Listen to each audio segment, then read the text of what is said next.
एक राजनीतिक दल का हम लोगों ने गठन किया है। ये पूरे राष्ट्रीय स्तर पे काम कर रहा है। हमारे 30 सूत्रीय एजेंडे हैं, जैसे कि जनसंख्या नियंत्रण कानून, न्यायालयों की समय सीमा तय की जाए, 6 माह के अंदर सबको न्याय मिल सके, मंदिर मठों को सरकारी नियंत्रण से मुक्त किया जाए, मतांतर विरोधी कानून और घुसपैठ नियंत्रण कानून आदि लागू हो, ऐसे 30 सूत्रीय एजेंडे हैं। बहराइच लोकसभा से हमने रिंकू साहनी जी को उतारा है, और कैसरगंज लोकसभा से रोशनलाल नाभिक जी, लखनऊ से अंकित जी हैं, वो शोभित कश्यप, और मोहनलालगंज से अंकित पासी जी हैं। तो इस प्रकार से हमारे अभी 11 कैंडिडेट उतरे हैं लोकसभा चुनाव में, और अन्य की भी घोषणाएं होंगी। आपने इसे गठन कब किया और क्यों किया?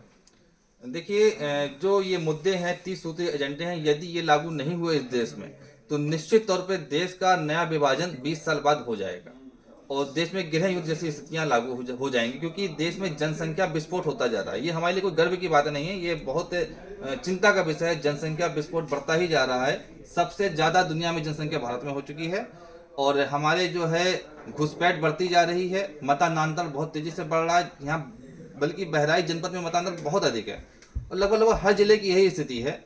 और इसी प्रकार से मतांतर बढ़ता रहा, घुसपैठ बढ़ती रही, जनसंख्या बढ़ती रही, मंदिर मठों का शोषण, एक तरफा एक समुदाय विशेष का शोषण होता रहा इसी प्रकार से सरकारों के माध्यम से, तो निश्चित तौर पे देश की आने वाली स्थिति बहुत बुरी होने वाली है।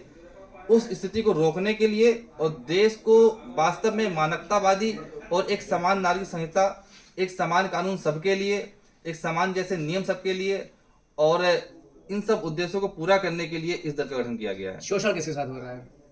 शोषण यहाँ के बहुसंख्यक समाज के साथ में हो रहा है। उसके मंदिर मठों पर कब्जा कर रखा सरकार ने, और वहां पे पूजा पाठ करने के एवज पर सरकार मोटी रकम ऐंठती है, और वो उसका उपयोग सरकार अपने निधि में ले जाती है, और सनातनियों के जो शिक्षण संस्थान है, धार्मिक शिक्षण संस्थान है, उसको धन नहीं देती, क्योंकि धारा 28 इसके मनाही करती है, और धारा 30 जो है अल्पसंख्यक शिक्षण संस्थानों को धन देने की बात कहती है।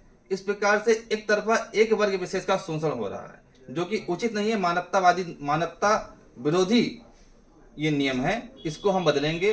राष्ट्रधारक दल का ये मुख्य उद्देश्य है।